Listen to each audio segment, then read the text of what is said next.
terobosanmu untuk kota ini. Untuk semua kami malam hari ini. Amin. Terima kasih Bapak. In the name Jesus. Kami berdoa dan mengucap syukur. Yang siap diberkati firman Allah sama-sama katakan. Amin.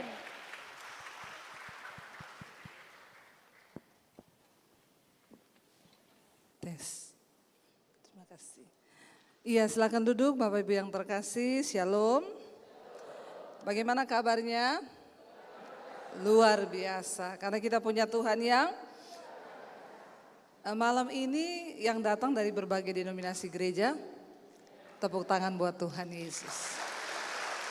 Saudara, pada akhirnya ketika Tuhan datang, dia nggak bilang gini, yang GBI baris sebelah kiri, yang Katolik di tengah, yang GKJ di pinggir, yang GPDI di sana, enggak. Pada waktu Tuhan datang satu saat nanti, dia cuma mau bilang, ayo yang namanya tercatat di dalam kitab kehidupan. Dia nggak tanya dari denominasi mana kita datang, tapi dia akan lihat siapa yang tercatat di dalam kitab kehidupan. Nah malam ini tema firman Tuhan, sudahkah nama kita tercatat di dalam kitab kehidupan? Ini tema yang berat saudara. Iya terima kasih pertama-tama saya ucapkan buat seluruh panitia yang sudah mengundang saya datang ke tempat ini. Saya senang, saya bahagia apalagi kalau yang datang tuh dari berbagai gereja. Ya karena saya percaya itulah doa Tuhan Yesus. Supaya umatku bersatu. Tepuk tangan buat Tuhan ya. Kita tidak lagi gontok-gontokan ya karena kita percaya kita satu tubuh di dalam Kristus. Iya nama saya Debbie Basir. Siapa yang setiap malam ikut mesbah doa di channel saya? Yang sudah subscribe? Yang belum? Yang belum tolong subscribe ya, like dan komen. Jangan lupa share. Iya saudara nama saya Debbie Basir, saya bersyukur saya dipanggil Tuhan tahun 95. Tidak pernah terpikir jadi hamba Tuhan. Ya dulu sebelum bertobat saya ini pelatih senam aerobik, makanya gayanya begini. Tapi Tuhan tuh nggak pernah melihat ya dari latar belakang kita siapapun kita kalau Tuhan mau panggil dia pilih kita. Ya saya dipilih dan dibenarkan bukan ketika saya benar tapi justru ketika saya berdosa. Saya mau bunuh diri waktu itu mau mengakhiri hidup saya tapi Tuhan tangkap saya. Ketika saya terima Yesus tantangan pertama datang tuh dari pihak keluarga saya. Seperti yang saudara sudah dengar dalam kesaksian saya. Papi saya haji ya kakek saya ustadz. Saya dari Poso, jangan main-main dengan saya. Dari Poso saya bertobat tahun 95, waktu saya mau bunuh diri Tuhan tangkap, dia selamatkan, lalu tantangan datang. Ketika saya terima Yesus saya diancam mau dibunuh sama papi saya, tapi saya bersyukur ya. Firman Tuhan berkata, tidak ada satupun yang bisa pisahkan kita dari kasih Kristus. Apakah itu aniaya, kelaparan, ketelanjangan, tidak ada satupun ya. Ketika Tuhan pilih kita, ya dia akan meneguhkan setiap kita saudara. Dan saya mengucap syukur ya, bahkan sampai hari ini saya ada dari tahun 95 sampai hari ini. Apakah banyak masalah penderitaan yang saya hadapi? Banyak.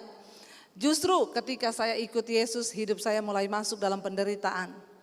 Ya tadi kalau dibilang ikut Yesus pasti kita ya mengalami kemenangan demi kemenangan ya. Tapi saya nggak dengar tadi WL-nya bilang kemenangan atas apa? Masalah, kemenangan atas apa? Persoalan. Yang pertama kemenangan atas dosa.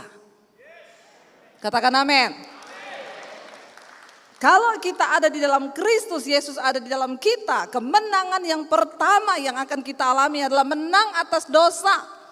Sehingga orang yang sudah menerima Kristus, yang bersinah dulu sekarang tidak bersinah lagi. Yang selingkuh sekarang gak selingkuh lagi. Yang merokok sekarang gak merokok lagi. Gak usah angkat tangan yang merokok. Saya bisa lihat muka-muka saudara dari sini. Saya tahu yang masih merokok di sini. Ya kok ibu tahu? Iya di kepala saudara ada asap. Enggak usah tanya lagi yang merokok masuk surga apa enggak bu? Ya saya sudah berkali-kali ngomong.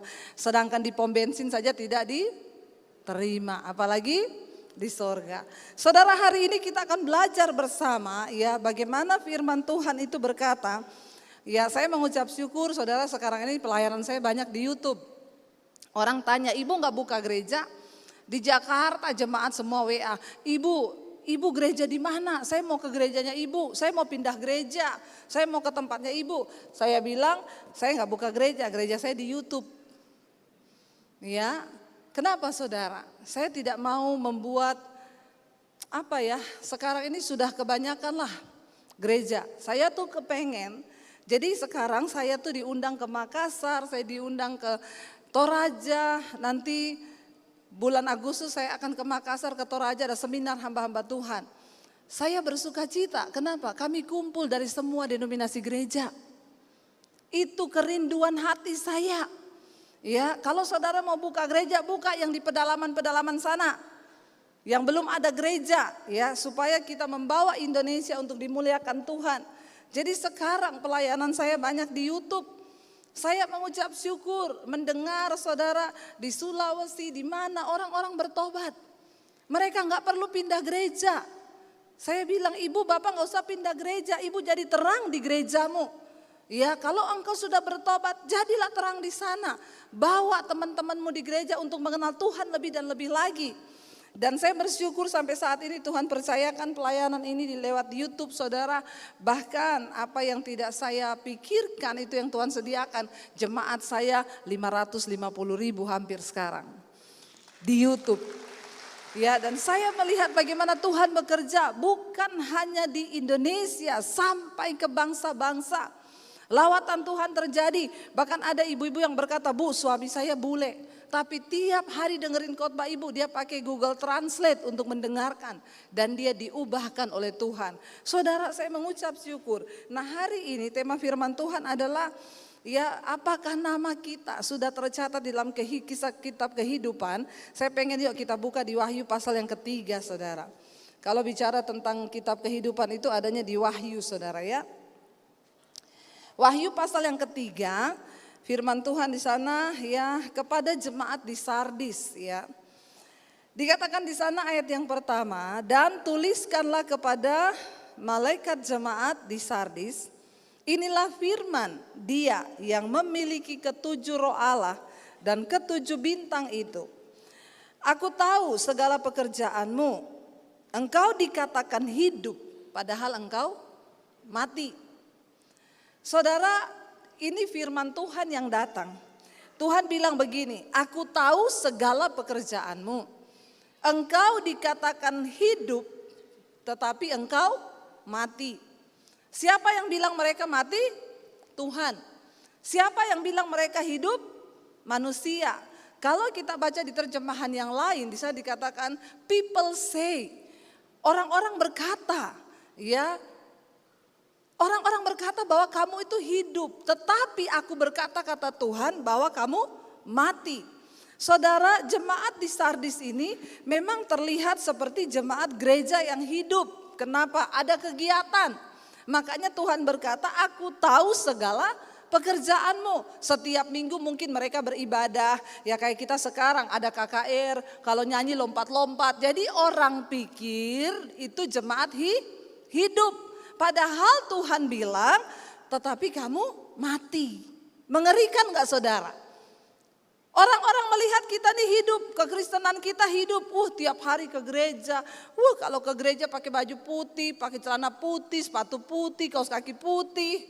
Luar biasa itu. Ya, orang lihat apa lagi? Kita ini kurang mau tidur di gereja apa enggak gitu ya. Tiap hari melakukan rutinitas. Ayat ini mengerikan saudara. Aku tahu segala pekerjaanmu, engkau dikatakan hidup padahal engkau mati. Ngeri loh, orang pikir hidup padahal mati. Banyak orang Kristen hari-hari ini mereka berpikir, mereka beranggapan bahwa mereka itu hidup. Tetapi sesungguhnya mereka mati. Dan ini sangat mengerikan saudara, jangan sampai terjadi di dalam hidup kita. Kita pikir kekristenan kita hidup, tetapi di mata Tuhan sesungguhnya kita mati. Nanti kita akan belajar apa yang menyebabkan itu. Ingat, walaupun orang bilang kita hebat, ya itu gereja hidup loh Bu. Kenapa? Jemaatnya ribuan. Itu gerejanya pakai LED, pokoknya semuanya gini, pelayannya bagus. Itu menurut pandangan manusia. Alkitab berkata Tuhan adalah Tuhan yang melihat hati. Bukan seperti apa yang manusia lihat, itu yang Tuhan lihat karena Tuhan tuh melihat hati.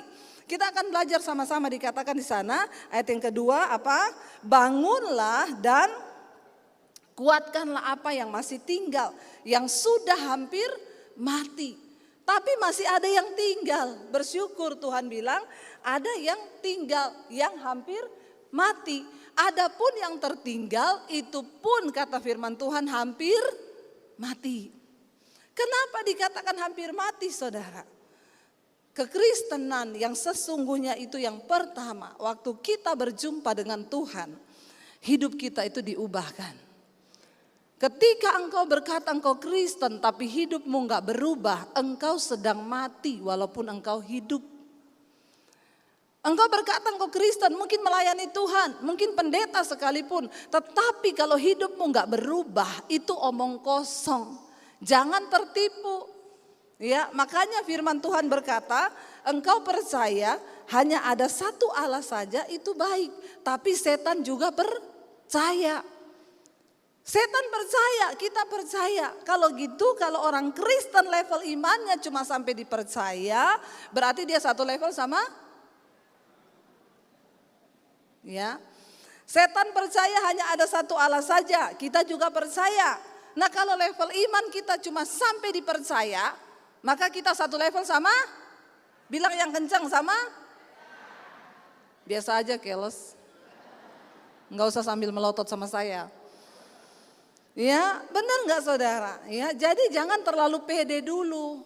Percaya, aku percaya Tuhan sanggup memulihkan. Aku percaya Tuhan sanggup bikin mujizat. Maaf kalau engkau imanmu cuma sampai dipercaya, maka setan juga percaya akan hal itu. Dan setan gemetar terhadap nama Allah. Makanya hati-hati saudara. Alkitab, kitab Ibrani berkata di sekeliling kita ini banyak saksi. Makanya firman Tuhan bilang tanggalkan semua beban dan dosa. Karena di sekeliling kita ini banyak saksi. Kenapa kita harus tanggalkan beban dan dosa? Karena di sekeliling kita banyak saksi. Saksi yang pertama siapa? Yang pasti mata Tuhan. Alkitab bilang mata Tuhan menjelajah ke seluruh bumi, melihat orang baik dan orang jahat. Yang kedua siapa saksi kita? Malaikat. Yang ketiga siapa saksi kita? Setan. Setan bisa lihat kita, tapi kita nggak bisa lihat setan. Saudara yang mengikuti khotbah saya, mungkin saudara dengar beberapa waktu yang lalu saya bersaksi di Jakarta. Tiba-tiba saya ditelepon ada orang kena COVID, mamanya nangis. Bu, anak saya kena COVID, Bu. Dia sudah koma, Bu. Bagaimana, Bu? Saya bilang, Bu tenang, Bu. Percaya, kalau belum waktunya mati tidak akan mati. Tapi kalau sudah waktunya mati ya maka siap-siap. Saya tidak takut berlebihan ketika masa COVID. Saya pun bilang ke suami, di masa COVID ini kita nggak usah takut berlebihan. Kenapa? Sudah ada satu jumlah tertentu yang akan dipanggil Tuhan. Jadi kalau kita belum masuk di dalam jumlah itu, maka kita nggak akan mati. Tapi kalau kita termasuk salah satu yang ada di dalam jumlah itu, maka kita harus siap. Dan benar, kami satu keluarga, kita ini bintang 3-nya COVID. Kena COVID 3 kali saudara. Dari awal, yang kedua Delta itu suami saya hampir mati. Waktu dia kena Delta itu saya bilang, Tuhan kenapa kita kena COVID lagi? Malah yang ini benar-benar parah, hampir lewat. Tuhan bilang karena ini varian baru. Jadi kamu mesti rasa supaya bersaksi. Maaf waktu ada COVID itu ada ketakutan semua. Dan maaf saya melihat banyak iman orang Kristen bergeser. Dia pikir dia tuh mati karena COVID. Jangan pernah geser imanmu dari Tuhan. Orang mati karena memang sudah waktunya mati. Cuma memang lewat COVID. Tapi kenapa dia mati? Karena sudah selesai. Nah saat-saat itu banyak orang berpikir dia tuh mati karena COVID. Maaf karena waktunya sudah selesai. Makanya saya selalu berkata di mesbah doa, jangan takut berlebihan. Kalau belum waktunya mati, tidak mati. Tapi kalau sudah waktunya mati, nggak usah tunggu kena COVID. Kepleset di kamar mandi juga mati. Tidur juga mati. Ya, mari kita kembali kepada iman yang benar.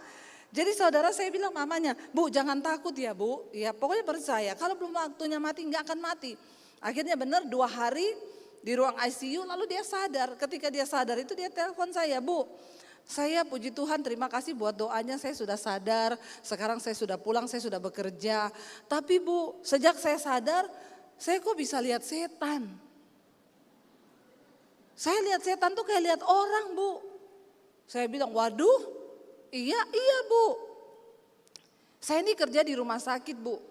Saya lihat di rumah sakit itu kayak pasar isinya setan semua. Dari setan anak-anak kayak tuyul, setan perempuan kayak kuntilanak, gendong bayi, ada tangan yang berjalan, ada kepala tanpa badan, pokoknya bentuknya aneh-aneh Bu.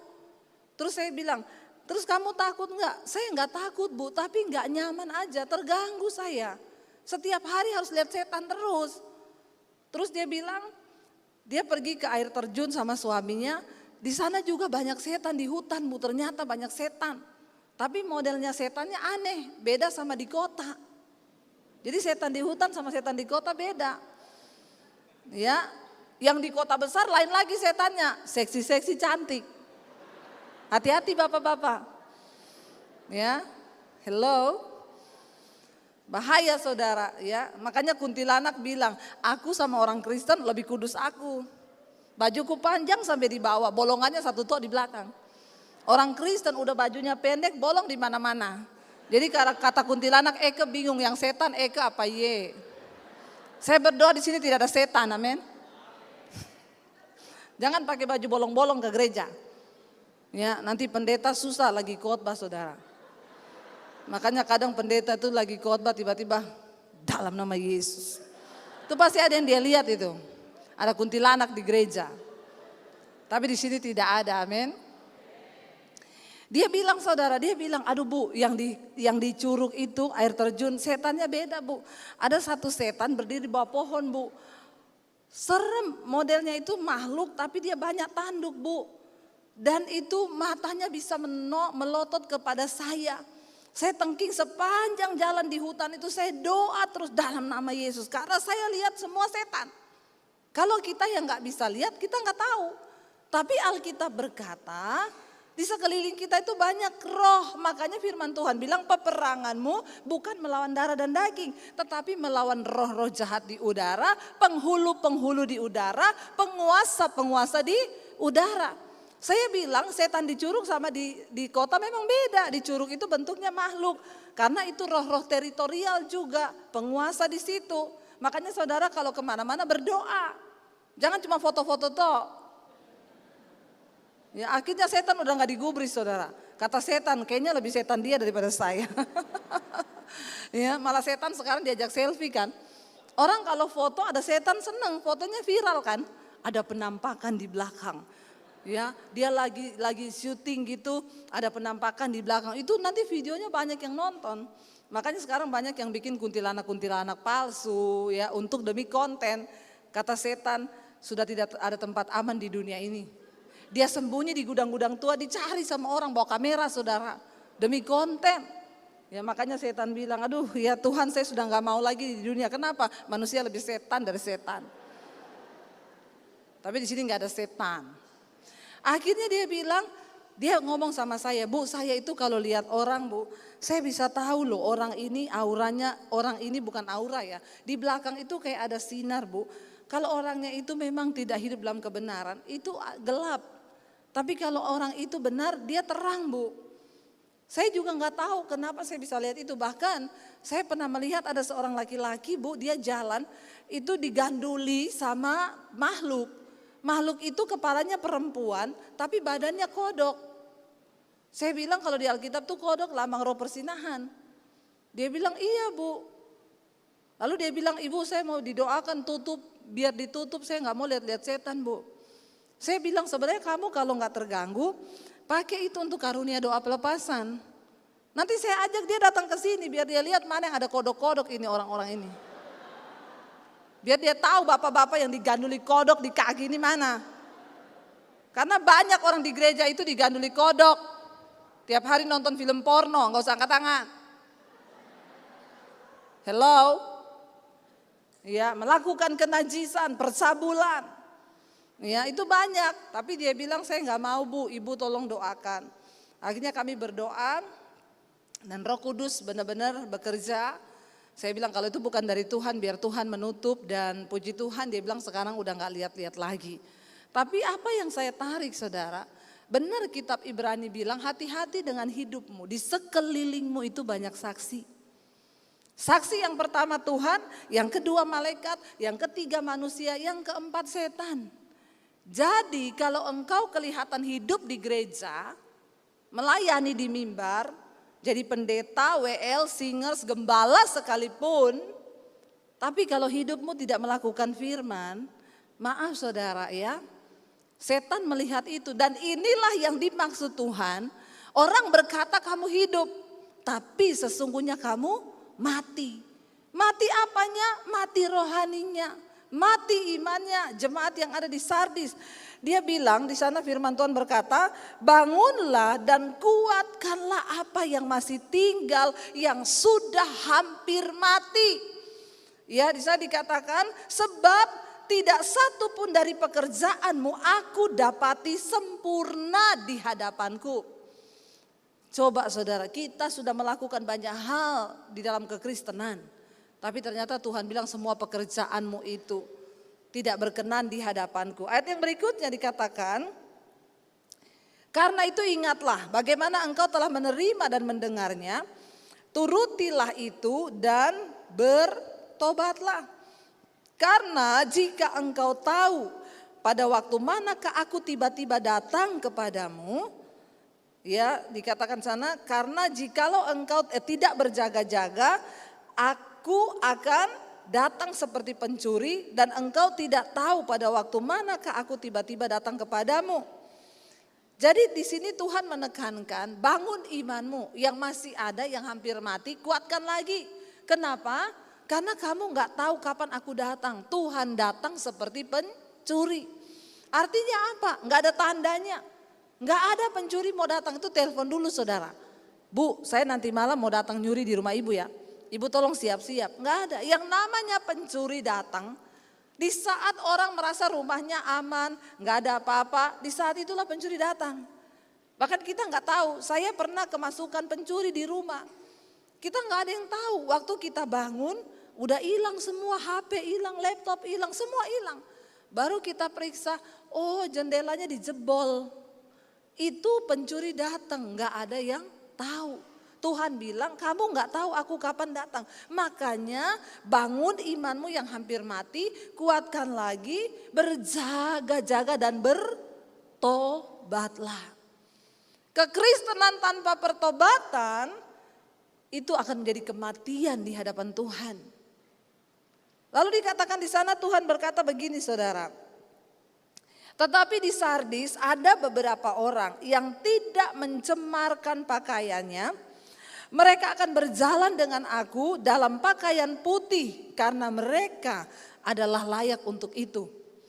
Siapa yang dikatakan Tuhan? Ya, orang-orang yang akan layak berdiri di hadapan Tuhan dan mendapatkan jubah yang putih itu, orang-orang yang tidak mencemarkan dirinya, pakaiannya. Saudara, ketika kita menerima Yesus, kita diberikan jubah. Jubah yang putih saudara. Dan jubah itu harus kita jaga. Jangan kita kotori atau kita biarkan rusak.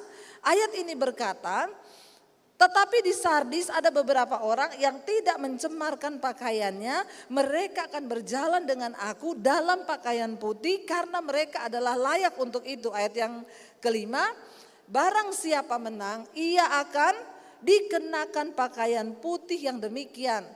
Aku tidak akan menghapus namanya dari kitab kehidupan. Melainkan aku akan mengaku namanya di hadapan Bapakku dan di hadapan para malaikatnya.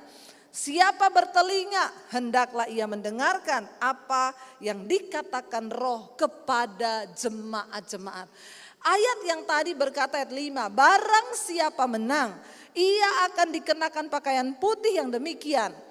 Aku tidak akan apa?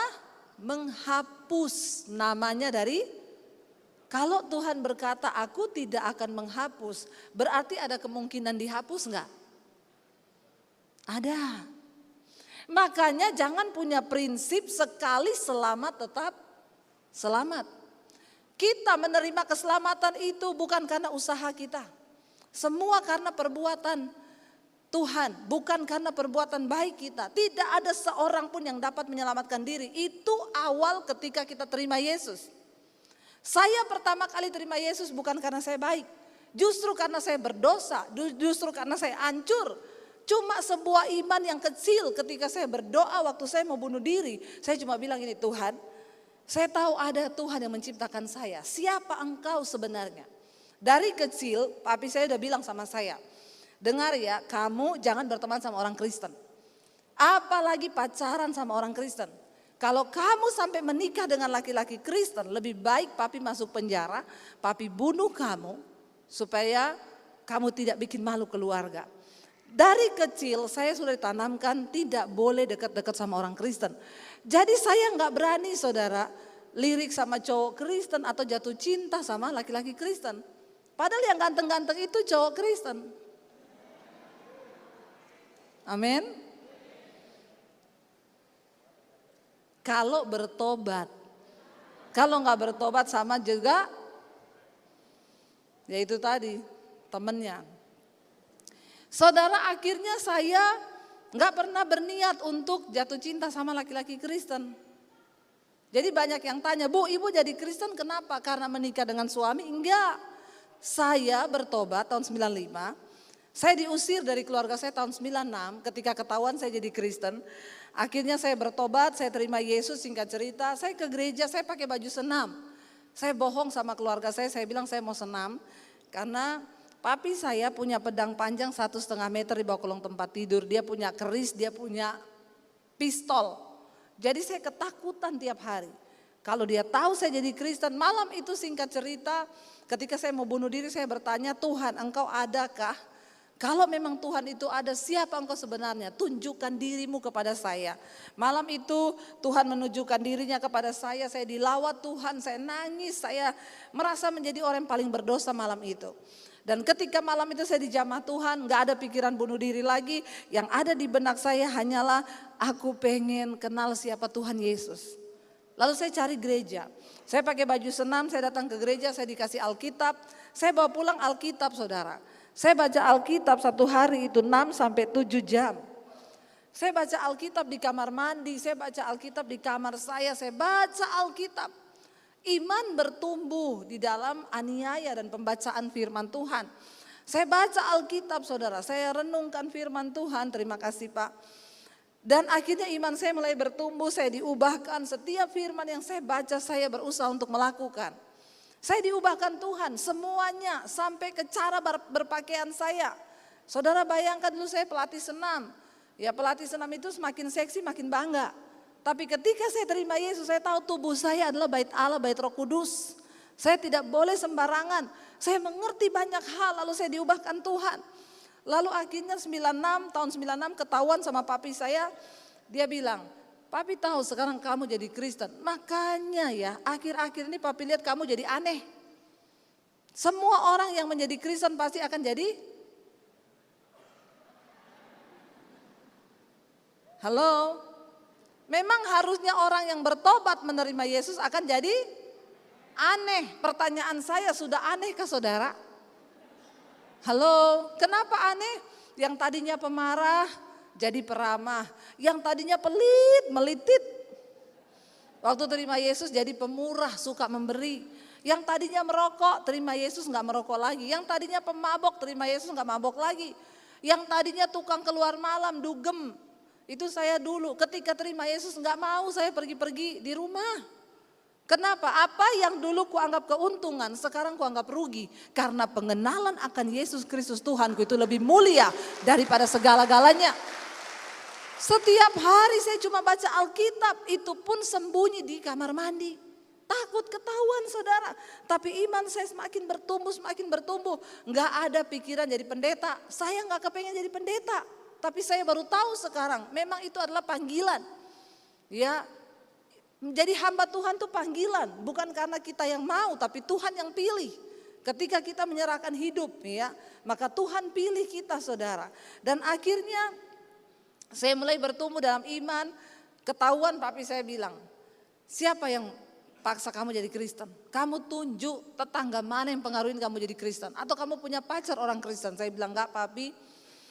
Saya cuma bilang gini, papi saya bukan Debbie yang dulu, saya Debbie yang baru. Siapa yang rubah kamu? Saya bilang, Tuhan Yesus yang rubah saya. Dia marah, saudara.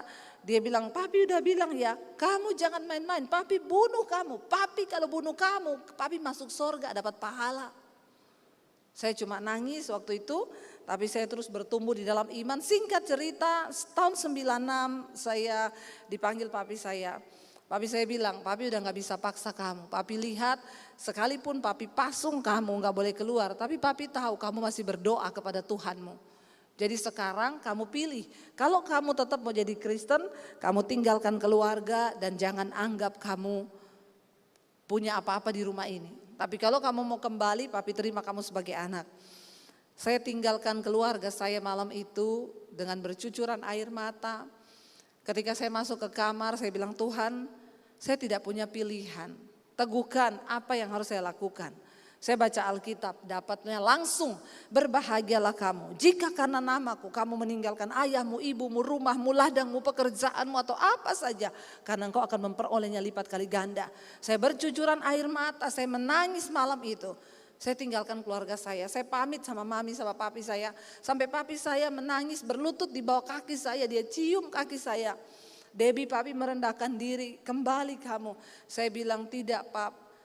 Saya tidak bisa meninggalkan Tuhan Yesus yang sudah mengubahkan hidup saya.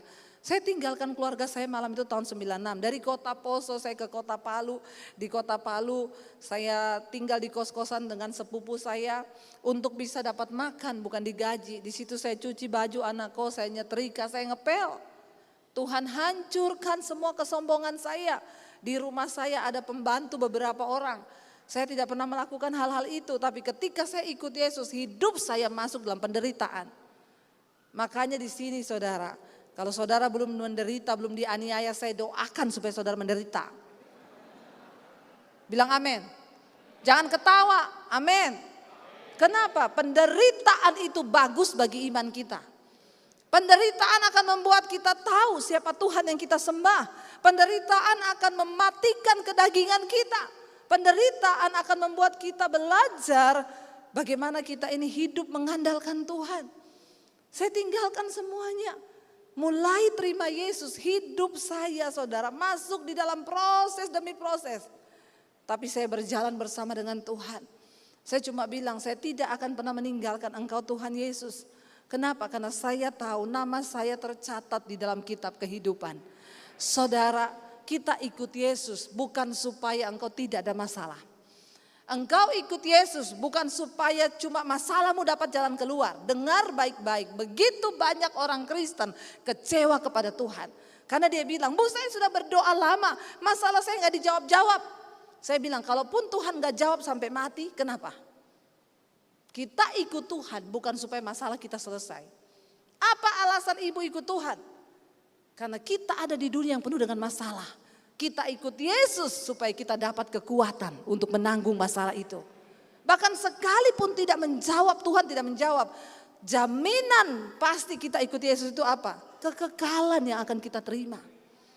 Jadi banyak orang itu datang, mereka salah ikut Yesus ternyata. Bu kenapa Tuhan gak jawab saya begini, kenapa begini, kenapa begitu, kenapa begini. Saya bilang, kenapa engkau butuh Yesus dalam hidupmu? Karena engkau tidak bisa kuat menjalani hidup ini sendiri. Kenapa engkau percaya Yesus? Karena ada jaminan di dalam kekekalan. Itu bedanya kita dengan orang yang gak percaya Yesus. Orang yang gak percaya Yesus mereka mati gak tahu mau kemana. Tapi kita semua makanya kita bisa berkata bagiku hidup adalah Kristus, mati adalah keuntungan. Amin. Siapa yang sudah siap mati? Ini tadi baru ngomong mati adalah untung. Saya mau tanya yang sudah siap mati berapa banyak? Yang belum siap mati? Angkat tangan. Yang bingung angkat kaki. Pulang aja. Buat apa saudara jadi orang Kristen kalau saudara gak ngerti apa-apa? Mati aja saudara gak ngerti. Bagaimana engkau bisa menginjil kepada orang? Hello. Ketika ditanya yang sudah siap mati siapa? Angkat tangan dong, saya sudah siap mati. Bukan yang ingin mati loh. Saya kan gak tanya yang sudah mau mati siapa. Kenapa saya perlu tanya jemaat, engkau siap mati apa enggak? Saudara, engkau siap atau tidak siap? Kalau harinya datang, kita pergi loh tanpa permisi. Kenapa kita harus siap mati saudara? Ya karena di dalamnya Yesus itu ada kekekalan. Makanya Rasul Paulus berkata, bagiku hidup Kristus, mati adalah keuntungan. Tapi orang Kristen sekarang masih takut mati, belum siap mati. Daripada saudara tidak siap, lebih baik siap. Amin. Bagaimana caranya menyiapkan diri, Bu? Bukan beli tanah kuburan yang mahal. Kalau di Jakarta itu orang kaya-kaya itu lucu saudara. Saya datang doakan di San Diego Hills, ya itu satu lubang bisa 1 miliar loh. Tergantung tempatnya, ada yang lebih. Semakin indah pemandangannya, semakin mahal lubang kuburannya. Saya berdoa di situ, lalu ibunya di samping saya ngomong, Bu Debbie, kami sekeluarga sudah punya lubang loh di sini. Oh sudah ya Bu, iya 5 Bu. Saya, suami, anak 3. Terus saya tanya, berarti ibu sudah siap masuk ke lubang itu? Ya belum lah Bu Debbie, jangan ngomong gitu ih. Loh kalau ibu sudah siap lubang berarti siap masuk kan? Pertanyaan saya sekarang, ibu udah siap mati? Belum lah, jangan ngomong begitu ih. Udah beli lubang belum siap mati? Kebangetan enggak? Kalau gitu Bu, jual lagi aja tuh lubang. Uangnya buat bagi-bagi untuk pelayanan di desa-desa.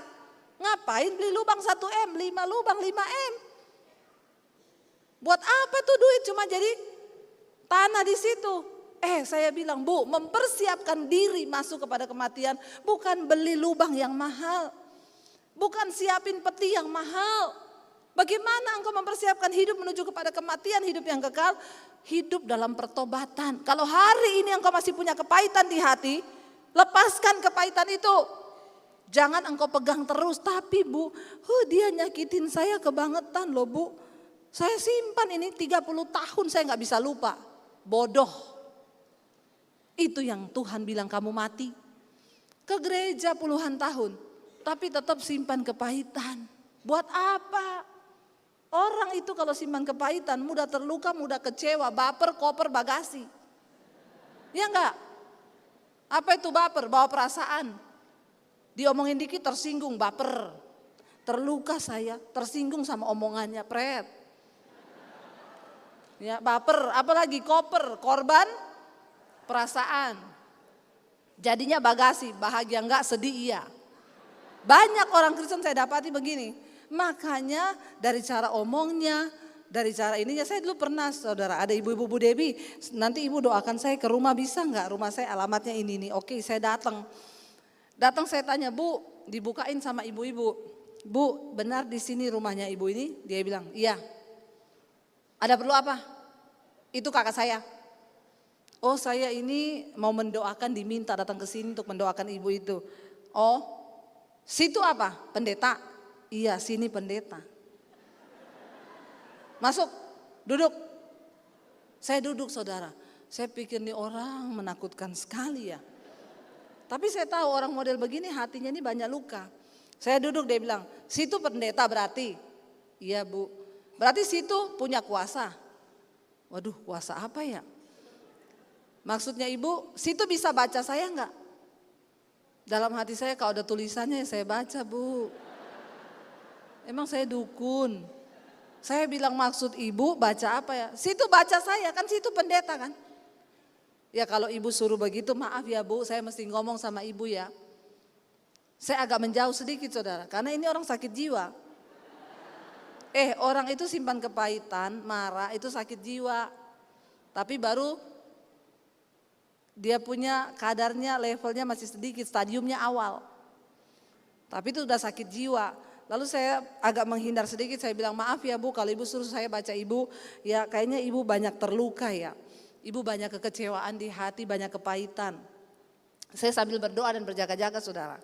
Saya takut itu pot bunga di depannya dia melayang di kepala saya. Kita berhadapan dengan orang sakit jiwa gini, hati-hati. Saya tunggu reaksinya, 2 saja ini kalau nggak dijamah Tuhan, dijamah setan. Kalau di jamaah setan dia ngamuk, dia lempar saya. Tapi kalau di jamaah Roh Kudus dia nangis. Benar saudara, gak berapa lama dia. Wah yes, dalam hati saya yes. Iya ya Bu ya, betul Bu. Saya ini Bu, orang-orang dekat yang nyakitin saya Bu, keluarga sendiri.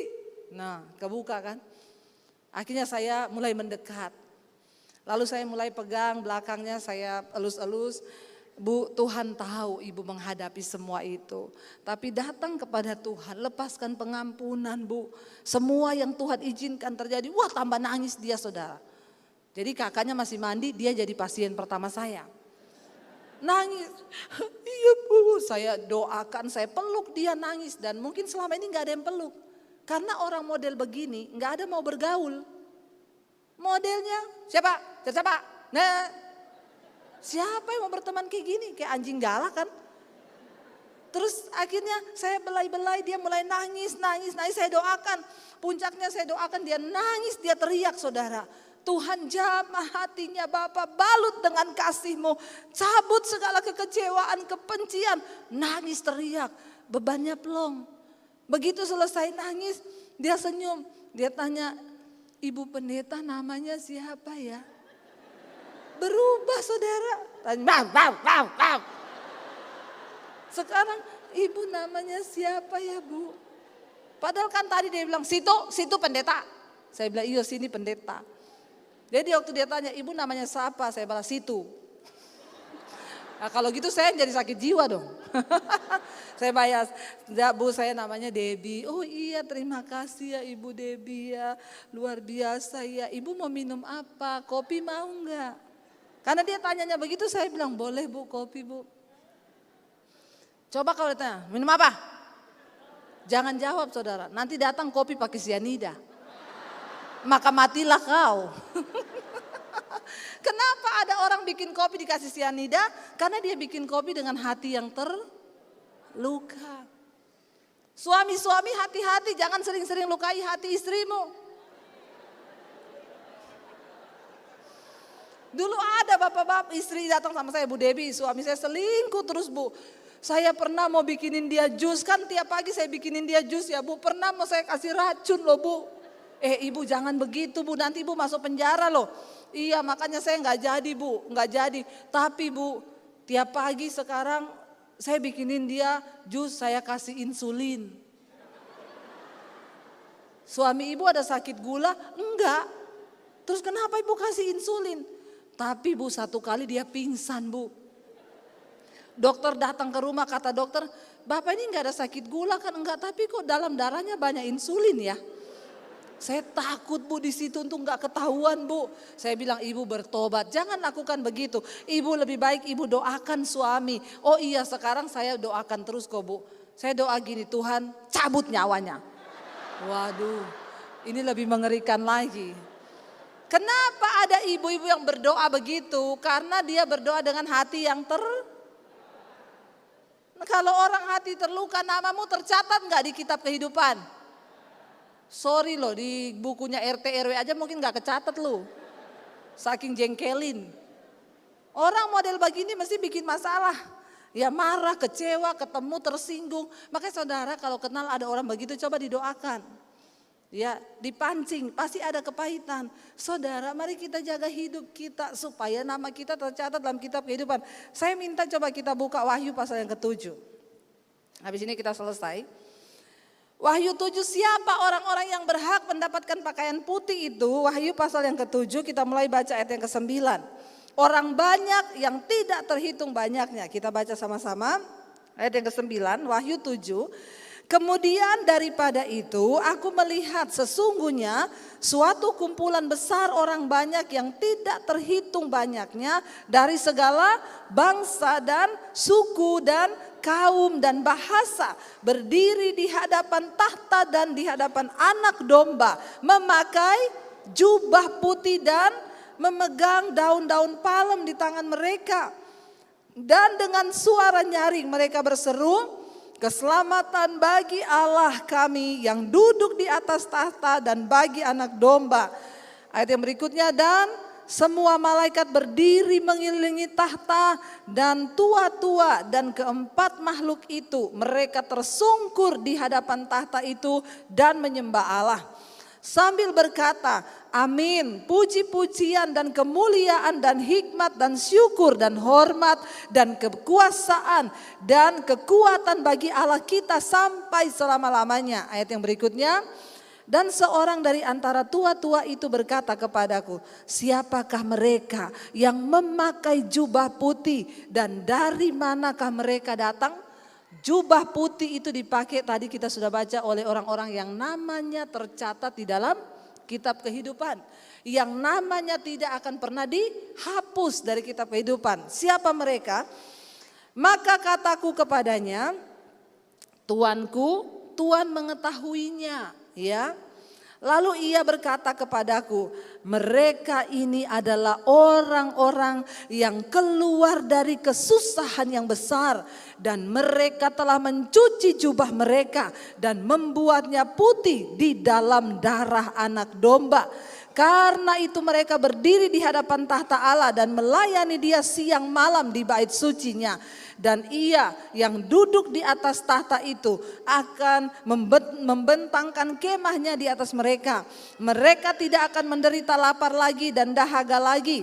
Dan matahari atau panas terik tidak akan menimpa mereka lagi. Sebab anak domba yang di tengah-tengah tahta itu akan menggembalakan mereka dan akan menuntun mereka ke mata air kehidupan. Dan Allah akan menghapus segala air mata dari mata mereka. Siapa mereka? Orang-orang yang keluar dari kesusahan yang besar. Kalau engkau sedang menderita hari ini, tidak usah alay dan lebay. Kenapa saudara? Ada upah dari setiap penderitaan yang kita bayar. Ikut Yesus itu menderita. Saya ditanya waktu saya lagi siaran sama salah satu gereja yang ada di Singapura. Bu, mau tanya kenapa ibu bisa kuat menghadapi tantangan yang begitu berat. Saya mau bersaksi sama saudara, puluhan tahun saya ikut Yesus, isinya penderitaan semua. Tapi saya tetap menjalani dan tidak pernah meninggalkan Tuhan. Karena saya tahu ada upah di dalam kekekalan. Mereka tanya apa yang membuat ibu kuat mengikuti Yesus. Saya bilang mungkin karena saya tidak pernah dengar khotbah pendeta-pendeta. Waktu saya jadi Kristen, saya tidak boleh ke gereja. Saya cuma baca Alkitab di kamar dan dituntun oleh Roh Kudus. Jadi ketika saya jadi Kristen yang saya baca semua tentang penderitaan di Alkitab. Ikut Yesus itu menderita, murid-murid Yesus itu menderita. Semua yang ikut Yesus, bahkan Yesus bilang, barang siapa yang sungguh-sungguh beribadah kepadaku, dia akan menderita aniaya. Dengan kata lain, kalau engkau belum sungguh-sungguh maka engkau tidak akan menderita. Makanya saya tadi berdoa supaya saudara yang belum menderita, menderitalah kau. Benar, kenapa? Karena kalau engkau sungguh-sungguh beribadah kepada Yesus, engkau pasti menderita. Menderita dalam hal apa? Segala hal. Ketika engkau difitnah, engkau gak boleh balas. Engkau harus berdoa buat orang itu. Ketika engkau disakiti oleh saudaramu, iparmu, mertuamu, engkau gak boleh kepahitan. Engkau harus berdoa, Tuhan, aku memberkati dia. Bahkan kita melakukan firman, jangan kalah dengan kejahatan, tapi kalahkan kejahatan dengan kebaikan. Itu menderita. Menderita ikut Yesus, kenapa? Melakukan firman itu melawan kedagingan. Makanya saudara, ditanya saya, kenapa ibu bisa kuat? Karena saya belum dengar khotbah pendeta-pendeta. Kenapa? Karena sekarang banyak khotbah-khotbah, bukan pendeta di Mojokerto, di sana, di Jakarta. Yang Mojokerto semua luar biasa. Insya Allah. Ya. Khotbahnya apa? Saudara percaya ikut Yesus, engkau tidak pernah akan menderita. Masalahmu diselesaikan, utangmu dibayar. Pret. Makanya banyak orang Kristen ditagih utang dia lari. Dia bilang Tuhan sudah bayar utangku. Kenapa kau tagih? Utang dosa Tuhan bayar, utang duit bayar sendiri, amin. Bayar harga ikut Yesus saudara. Daging ini harus dikalahkan. Siapa mereka yang akan mendapat jubah putih yang akan namanya tidak pernah terhapus dari kitab kehidupan? Mereka yang rela menderita demi kebenaran. Mereka yang mau menang di tiap kesusahan. Dan mereka keluar dari setiap kesusahan besar dan tetap percaya bahwa Yesus adalah anak domba Allah yang sudah menyelamatkan dan menebus setiap hidup kita, saudara. Jadi semua persoalan yang engkau hadapi di dunia ini sekarang itu persoalan-persoalan biasa yang tidak akan melebihi kekuatanmu manusia. Kenapa saya bisa bicara begini? Karena saya sudah mengalami semua penderitaan saya alami. Saya pernah hidup tanpa uang 1 sen pun. Saya pernah hidup tanpa 1 orang pun yang bisa saya taruh harapan saya. Saya pernah dikejar debt collector. Diteriakin. Saya pernah mengalami semua, difitnah, dihancurkan nama baik saya. Tapi saya bersyukur. Setiap kali saya menderita, saya cuma mengucap syukur, Tuhan, hancurkan dagingku Tuhan. Hancurkan dagingku. Supaya aku layak mendapatkan jubah putih itu.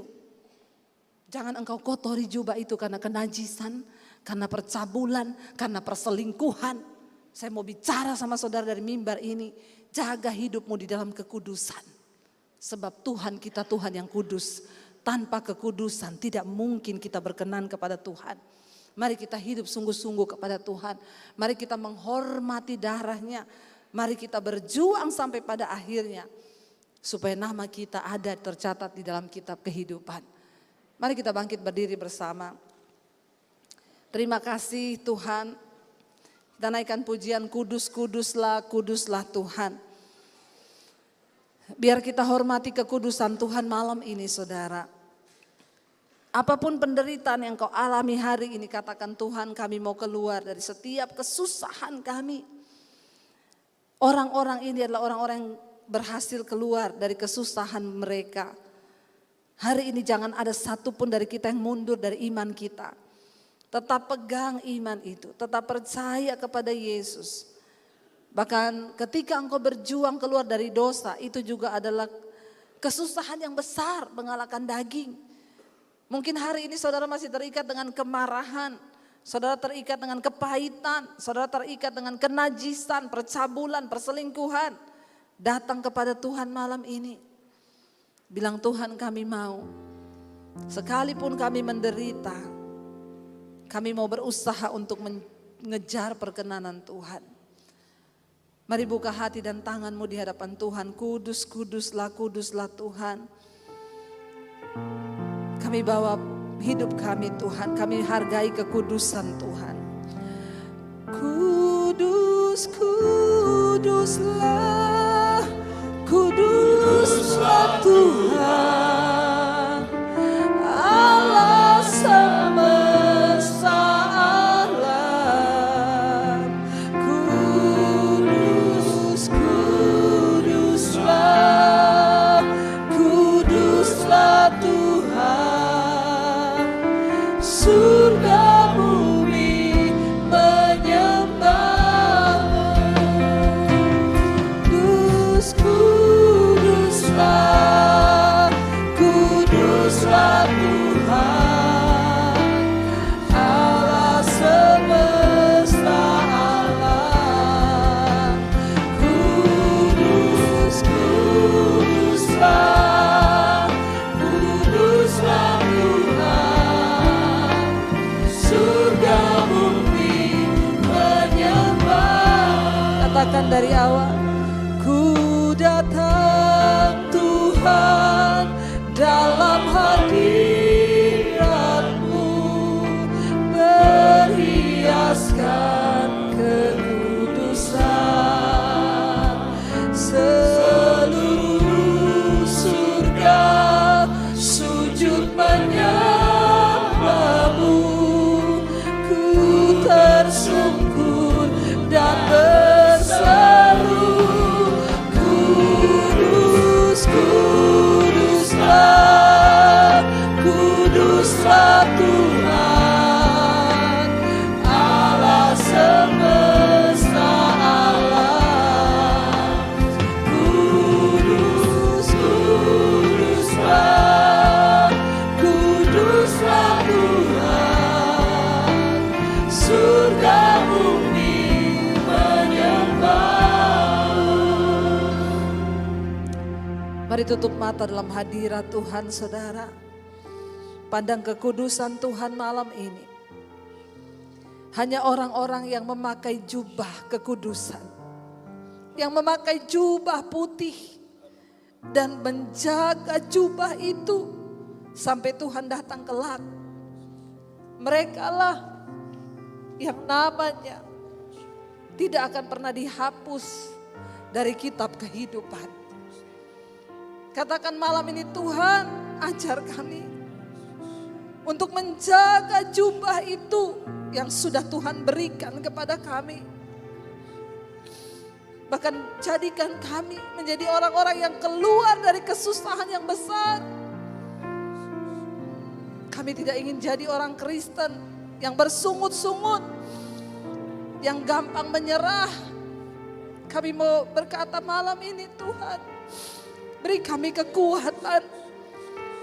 Mungkin hari-hari ini ada di antara anak-anak yang sedang menghadapi masalah rumah tangga, masalah keuangan, masalah sakit penyakit, masalah apapun. Kami tahu satu hal, firman Tuhan berkata, Engkau tidak pernah membiarkan kami dicobai melampaui kekuatan kami. Amin.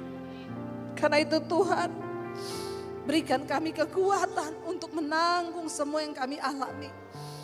Dan tetap menjaga jubah ini putih sampai Engkau datang kali yang kedua, Tuhan. Jangan hapus nama kami dari kitab kehidupan-Mu, Bapa. Kami datang malam ini, Tuhan. Kami menghormati kekudusan-Mu. Sembah Tuhan, saudara. Kudus, kudus.